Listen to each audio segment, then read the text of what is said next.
Hello guys, good morning! Welcome back to our vlog part 2. A day in my life as a wannabe content creator. Nimatadid ka og alas 5 sa kadlawon para makapaglungad o syempre makakaonlain pod. Aba, matindi! Hapit na mahurot ako ang bugas diriya. Ni amidya ra ba sa kilo ako ang mahurot sa isa ka adlaw. Bapakon man ang sineda oy. Anak sila makaya ang 21 peso per meal a day. Nya, 30 man lagi atong askila nga bugas. Pero na-realize na ako na dili naman day ko pobre. Kay 100 man ako ang budget sa isa ka adlaw ang kaon.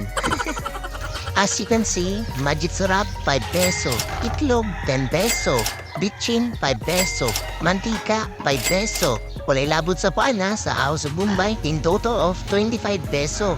Ya, maraya ra ba 21 peso ang meal? Dili na da magkanon siguro ani. Hay nako, ang pagtuo siguro ni Neda bakay 1986 pa siguro ang year karon.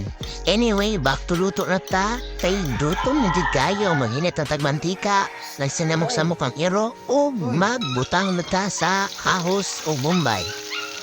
Ibutang ang itlog sa init na karahay. Then, voila! Pwede na mo mag-chef ani ba? Ready na itong magkaon guys? At tara, kaon na ta, magpakabusog-busog. Then, voila!